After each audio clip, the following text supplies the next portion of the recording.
B-52 bombers return to Europe at a very tense time. The pre-planned bomber task force deployment coincides with major moves by NATO in the face of a possible Russian invasion of Ukraine.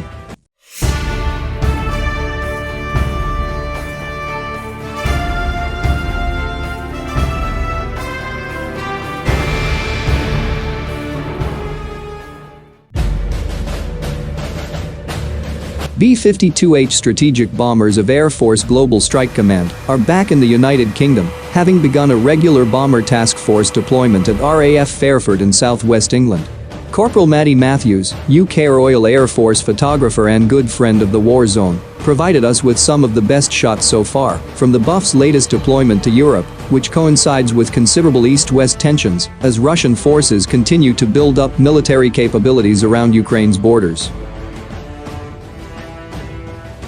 The 4 B-52s from the 69th Bomb Squadron, 5th Bomb Wing, Mino Air Force Base, North Dakota, touched down at RAF Fairford yesterday, February 10. The aircraft arrived using the Calsons HATE-11 to HATE-14 and were supported on their transatlantic flight by at least 4 aerial refueling tankers, both KC-46 Pegasus and KC-135 Stratotankers, using Calsons ABBOT-71 to ABBOT-74. Further support equipment and personnel appear to have been transported to Fairford aboard a C-5M Galaxy airlifter. The Buffs are expected to remain in the United Kingdom for 3 weeks, although this may change depending on how the situation in Ukraine develops. In the meantime, the bombers will take part in joint exercises with NATO allies and partner nations. Gen.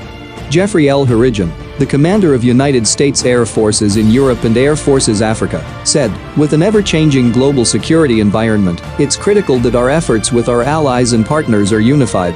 We're in Europe training and collaborating together because consistent integration is how we strengthen our collective air power." This training began even before the B-52s touched down at Fairford, with time spent on the coastal bombing ranges at Cape Wrath in the north of Scotland and Holbach in eastern England.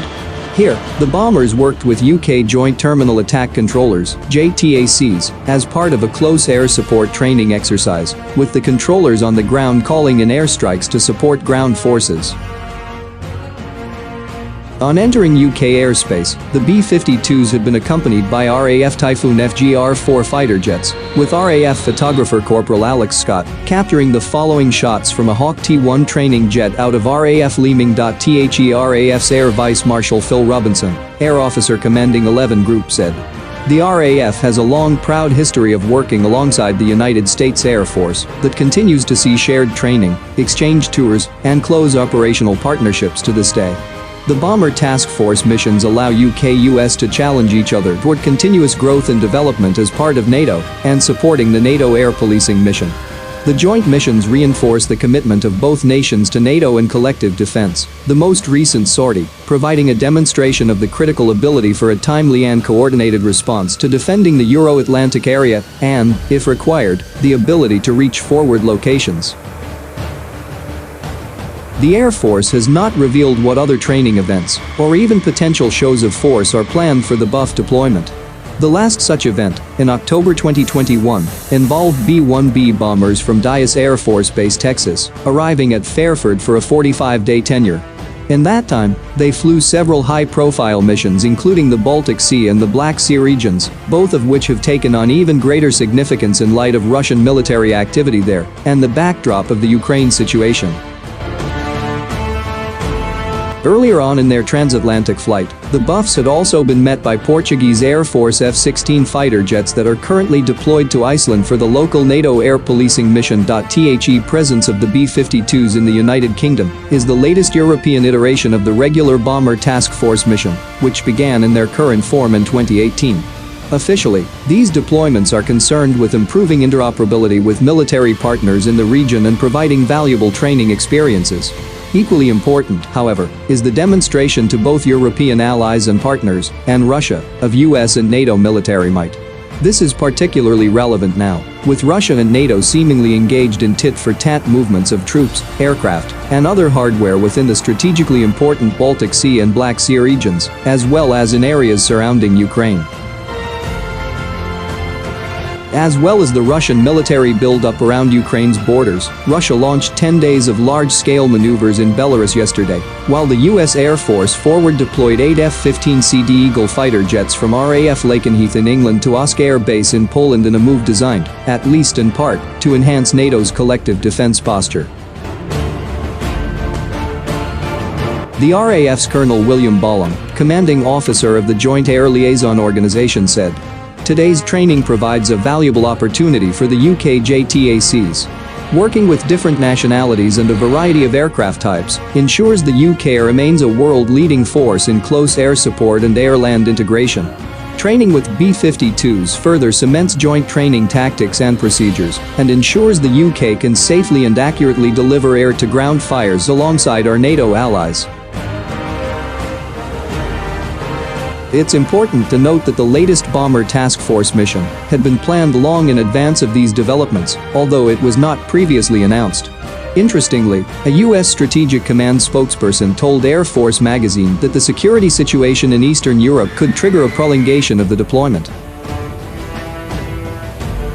Meanwhile, Russia has deployed MiG-31 Foxhound interceptors armed with Kinzhal hypersonic missiles to its Kaliningrad exclave.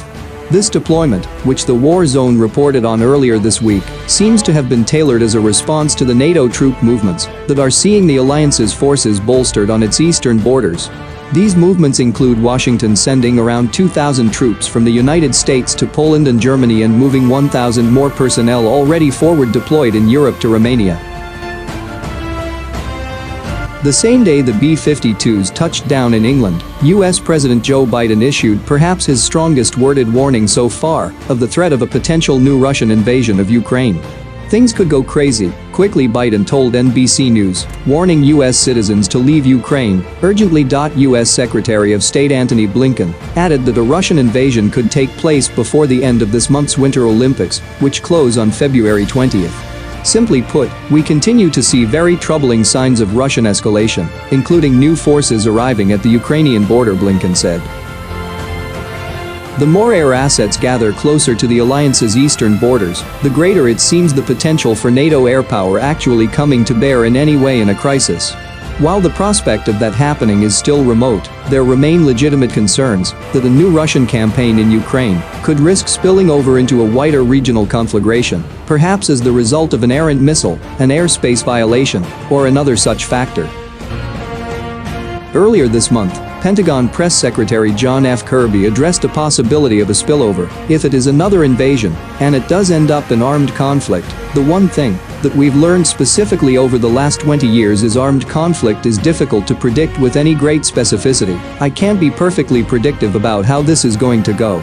And it's precisely because we can't be perfectly predictive that we want to be prepared and we want to be ready. Whatever the next few weeks hold in store for the MENO B-52s, they are ideally placed to not only carry out integration work with NATO allies and partners, but also provide a very visible demonstration of US and alliance air power across the wider region at a time of unusually high tensions.